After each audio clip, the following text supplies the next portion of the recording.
Stepdaughter said that I'm not her real mom and shouldn't tell her what to do. You are nothing to me. You are nobody. So when it came time to pay for college, I told her to let her real mother pay for her tuition. I never thought I'd be sharing this story, but I need to get it off my chest. My name's Robin, and I'm 45 years old. I own a pretty successful restaurant in the city, something I built from the ground up and I'm genuinely proud of. 5 years ago that restaurant brought someone special into my life, or at least I thought he was special at the time. James, not his real name, was a contractor I hired for some renovation work. He was charming, hardworking, and had these kind eyes that made me feel like I could trust him. During the renovations, we started talking more and more. He told me about his daughter Lisa, who was 13 at the time, and how he'd been raising her alone since his ex-wife lost custody due to her drinking problem.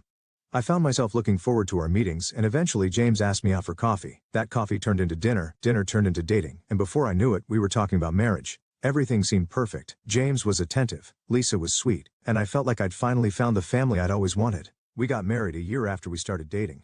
James and Lisa moved into my house and at first, everything was wonderful. I threw myself into being the best stepmom I could be. Lisa and I would cook together, go shopping, and I made sure she had everything she needed. I paid for family vacations, bought her clothes, and tried to give her the kind of life I wished I'd had at her age. Lisa did see her mom occasionally, something I wasn't totally comfortable with, given what I knew about her history. Apparently she'd almost burned their house down multiple times while drunk, which is why she lost custody. But James insisted it was important for Lisa to maintain that connection, and her mom had supposedly gotten sober. She's still her mother, he'd say whenever I expressed concern. Lisa needs to know her mom still cares about her. The one time I saw Lisa's mom at a school event, she didn't look sober to me. There was something about the way she swayed slightly while standing still, how her eyes couldn't quite focus. But I kept my mouth shut. After all, who was I to interfere? I was just the stepmom, right? God, if I'd only known then what I know now. If I'd only realized that my desire to be the perfect stepmom was blinding me to what was really going on. But hindsight is 20/20, isn't it? And the real trouble hadn't even started yet. Not even close. Time flew by, and before I knew it, Lisa was turning 18.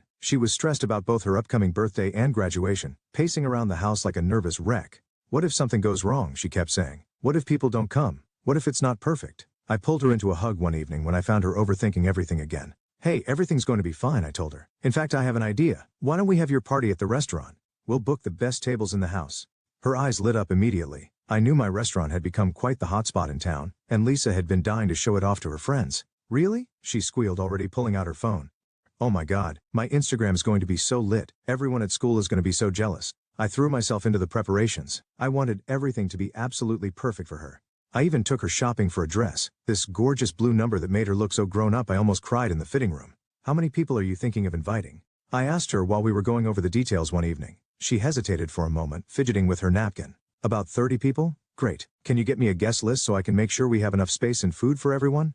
Oh, I haven't really made one yet, she said quickly. Just plan for 30, okay? Looking back, I should have pressed harder about that list, but I was so caught up in making everything perfect that I just nodded and moved on. The day of the party arrived and everything looked amazing. The tables were beautifully decorated, the food was perfect, and Lisa looked stunning in her new dress. James's relatives were there, Lisa's friends were taking selfies everywhere, and everyone seemed to be having a great time. And then she walked in. I recognized Lisa's mom immediately, even though she was swaying slightly on her feet. She was clearly drunk, her eyes glassy as she announced to everyone that she was here to wish her daughter happy birthday. I was sitting next to Lisa when her mom stumbled over to our table. She glared at me like I was something she'd scraped off her shoe. Get up, she demanded, waving her hand at me. That's my seat. I'm her real mother, not you. I tried to keep my voice calm and reasonable. There are plenty of empty seats at the next table with the other guests. Why don't you join them? No, she practically shouted.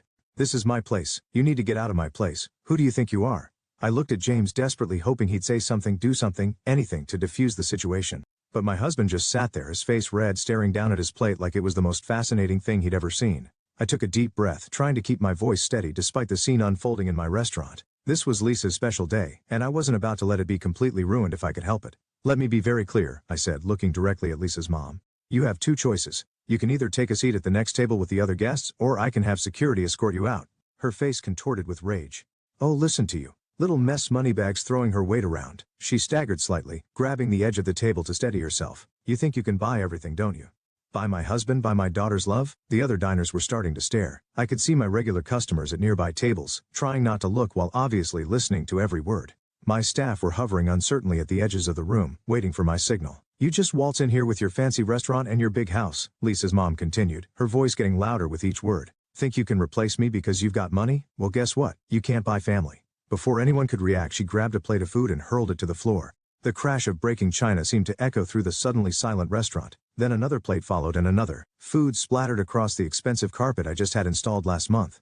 I caught my security team's eye and gave them a subtle nod. They moved in smoothly, professionally, just as they'd been trained. "Ma'am, it's time for you to leave," the head of security said firmly, taking her arm. I watched as they escorted her out, her screams echoing down the hallway until the front door finally closed behind her. The silence that followed was deafening. I stood up, plastering on my best restaurant owner's smile. "I'm so sorry for the disturbance, everyone. Please, enjoy your meals."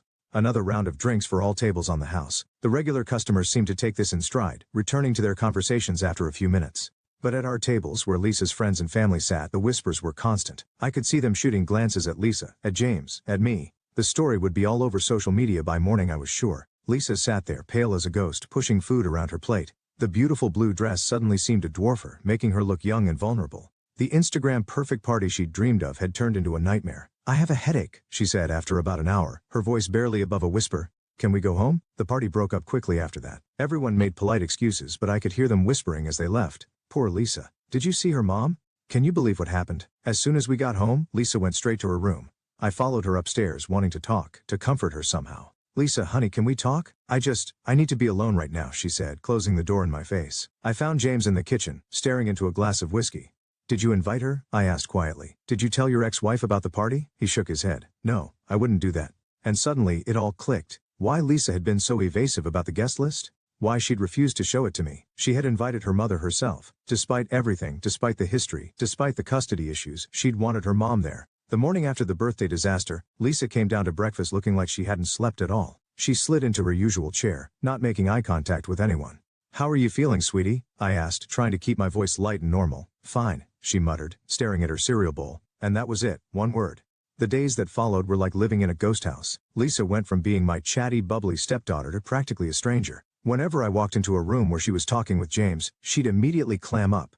It was like someone had hit a mute button. I tried to talk to James about it one night after Lisa had gone to bed. "Don't you think we should do something? Maybe get her to talk to someone?" He just waved his hand dismissively. "She's fine. She's just processing what happened.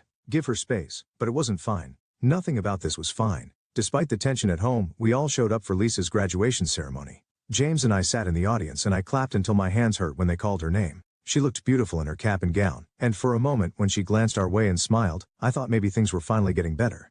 We had a celebration at our house afterward. I'd ordered all of Lisa's favorite dishes from the restaurant, the mushroom risotto she loved, those little crab cakes she always stole from the kitchen when she visited me at work, even that ridiculous chocolate cake that takes 3 days to make properly.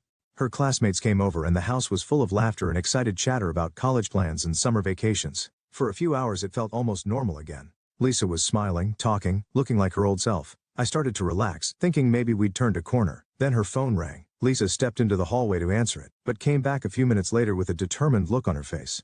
She walked straight up to me, the first time she'd voluntarily approached me in days. "My mom's coming over," she announced. "She wants to congratulate me on graduating." My stomach dropped. "Absolutely not," I said, memories of the birthday disaster still fresh in my mind. "Lisa, think about what happened at your birthday. She showed up drunk, caused a scene, destroyed property. That was your fault." Lisa cut me off, her voice rising. "None of that would have happened if you'd just given up your seat to her. She's my real mom. You should have just moved." I stood there feeling like I'd been slapped. All this time, all these days of silence, and this was what she'd been thinking? That I was the one to blame? I turned to James, desperately hoping he'd finally step up and be the father his daughter needed. "James, please tell her. Tell her how inappropriate her mother's behavior was at the birthday party." But James just sat there examining his shoes like they held the secrets of the universe. The same deafening silence I'd gotten used to lately. The same cowardly retreat I'd seen at the restaurant. Something inside me snapped. 5 years of trying to be the perfect stepmom, of walking on eggshells, of making excuses for everyone else's behavior. It all came pouring out. "Listen," I said to Lisa, "that was my restaurant. I arranged that entire party for you. I bought you that dress you wanted so badly. I did everything I could to make it perfect. And your mother? She showed up drunk, caused a scene and destroyed property. She didn't even bring you a present, Lisa. All she brought was chaos and embarrassment." Lisa's face went from angry to furious in an instant. "Oh my God, here we go," she shouted, throwing her hands up. "It's always about the money with you, isn't it? I paid for this. I bought that. You think because you have money you can control everyone and everything." She spun around to face her classmates who were standing awkwardly in our living room, clearly wishing they were anywhere else. "My real mom will be here soon," she announced with a bitter laugh. "It'll be nice to finally have a normal person here instead of this." She gestured at me like I was something disgusting she'd found on the bottom of her shoe. "Your mother is not coming into this house," I said firmly, trying to keep my voice steady despite the anger and hurt building inside me. "Not after what happened at the restaurant." That was when Lisa completely lost it. Her face turned red, and she started screaming at me in front of everyone. "You're not my mother," she shrieked. "You're nothing to me. You're nobody. Who do you think you are to tell me what to do? Keep your filthy nose out of my business. You're just some woman my dad married for her money." The room went dead silent. I could see Lisa's friends shifting uncomfortably, some staring at their phones, others finding the ceiling suddenly fascinating. Lisa turned to her friends, her voice dripping with venom. "Let's get out of here. I don't want to celebrate in her house anyway." She emphasized the word her like it was something dirty. They all filed out quickly, nobody making eye contact with me. The front door slammed so hard, the windows rattled. I stood there in my empty living room, surrounded by half-eaten food and abandoned plates, feeling like I'd been hit by a truck. Surely now, finally, James would say something. He'd have to stand up for me after this, right? James cleared his throat. When he spoke, his voice was cold and hard. "You had no right to throw the house and money in her face like that. You didn't need to remind her that this is your house and your money paid for everything." That was low. I stared at him, feeling like I was seeing him clearly for the first time. "Are you kidding me right now? Where were you when your ex-wife was throwing plates around my restaurant?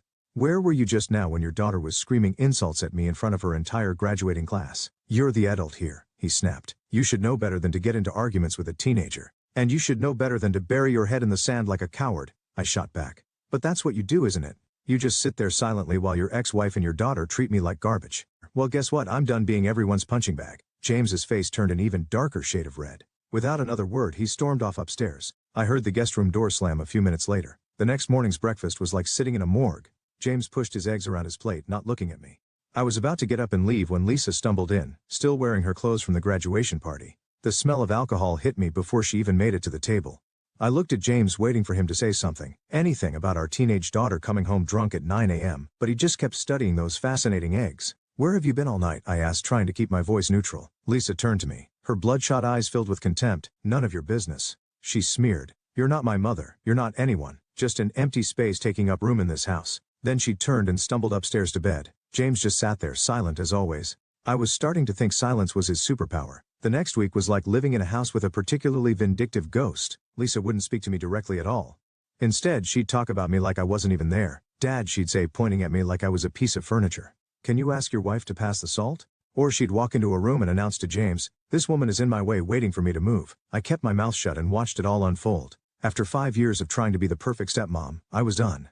Let them show their true colors, and boy did they ever. It was Sunday, and James and I were having another silent dinner when Lisa burst into the dining room waving an envelope like she'd won the lottery. "Dad, I got in," she shouted, practically dancing around the table. "Berkeley accepted me. I got into my dream school." I watched as she hugged her father, both of them grinning ear to ear.